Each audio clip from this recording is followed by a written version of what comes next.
नमस्कार। आज हम बात करने जा रहे हैं अल्ट्रासोनोग्राफी इन प्रेगनेंसी। अल्ट्रासोनोग्राफी ये बहुत ही कॉमन इन्वेस्टिगेशन है जो प्रेगनेंसी में डॉक्टर आपको कराने के लिए कहते हैं। तो क्या यह सेफ है, और अगर प्रेगनेंसी में हम अल्ट्रासोनोग्राफी कराते हैं तो कब कराना चाहिए और कितने बार कराना चाहिए। बहुत सारे पेशेंट्स आते हैं क्योंकि शुरू के 3 महीने में बच्चे का डेवलपमेंट होता है, उनका ऑर्गन डेवलप होता है, तो उनके दिमाग में यह क्वेरी रहती है क्या अल्ट्रासोनोग्राफी सेफ है।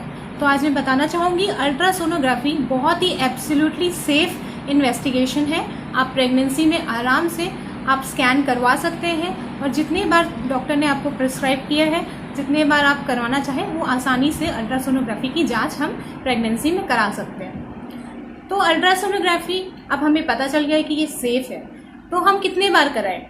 तो सबसे इम्पॉर्टेंट अल्ट्रासोनोग्राफी की जांच होती है महीने, जब हम फर्स्ट पीरियड मिस करते हैं तब हमारी प्रेगनेंसी लगभग 4 वीक्स की हो जाती है, और हमें अल्ट्रासोनोग्राफी सबसे पहले कराना चाहिए 6 से 8 हफ्ते के बीच। 6 से 8 हफ्ते के बीच में डॉक्टर क्यों कहते हैं हमें सोनोग्राफी कराना चाहिए। ऐसे बहुत सारे पेशेंट हमारे पास आते हैं 5 महीने में, 6 महीने में, जिनके पास सोनोग्राफी का एक भी रिपोर्ट नहीं होता। तो प्रेगनेंसी में हम अल्ट्रासोनोग्राफी कराते हैं, उनका टाइम होता है, हमें टाइम का चयन करके अल्ट्रासोनोग्राफी कराना चाहिए। सबसे पहले मैंने बताया 6 से 8 हफ्ते। 6 से 8 हफ्ते में हम कंफर्म करेंगे अल्ट्रासोनोग्राफी रिपोर्ट में कि बच्चा कैसा ठहरा है, कंफर्म करेंगे प्रेगनेंसी, वो कहाँ पे ठहरा है। सबसे इम्पॉर्टेंट बात, गर्भाशय के अंदर ठहरा है या कभी कभी ऐसा होता है कि प्रेगनेंसी गर्भाशय के बाहर रुक जाती है, जिसे हम इक्टोपिक प्रेगनेंसी कहते हैं।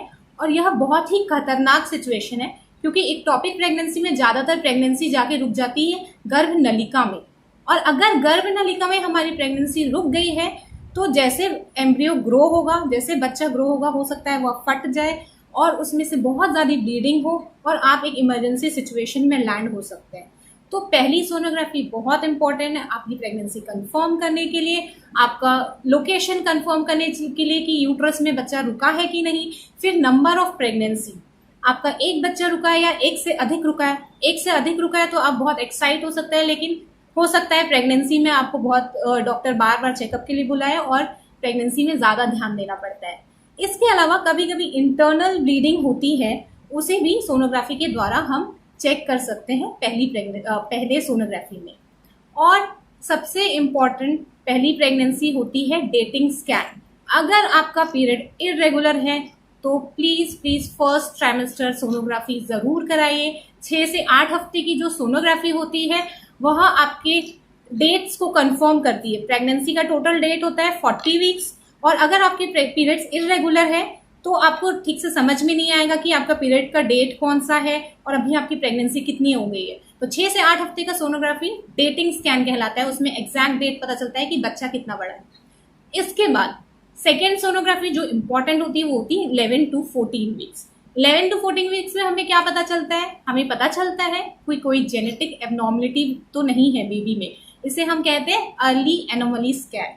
तो इसमें अगर कोई बेबी को हेड डिफेक्ट है, नेक डिफेक्ट है, न्यूकल ट्यूब डिफेक्ट कहते हैं हम उसे, अगर वो कुछ है तो जल्द से जल्द हमें पता चल सकता है।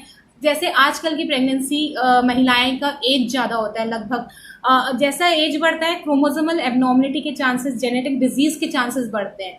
तो उस समय हमें पता चलेगा कि कोई जेनेटिक एबनॉर्मलिटी तो नहीं है बेबी के लिए।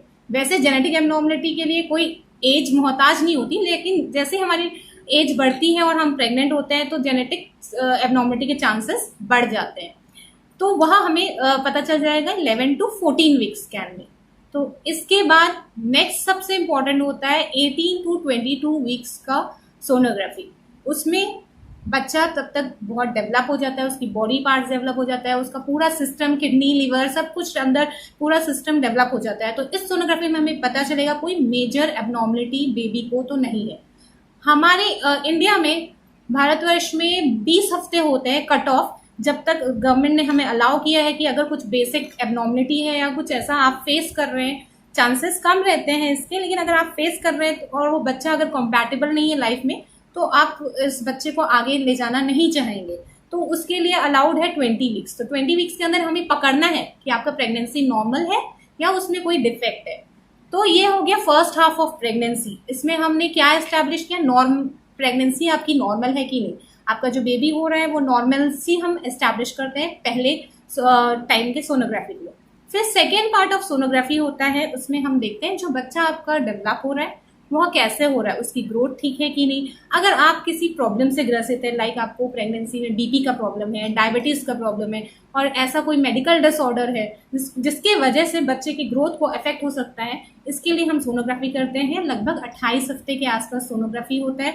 उस समय कलर सोनोग्राफी भी होता है बच्चे की ग्रोथ और डेवलपमेंट और उसका ब्लड फ्लो चेक करने के लिए।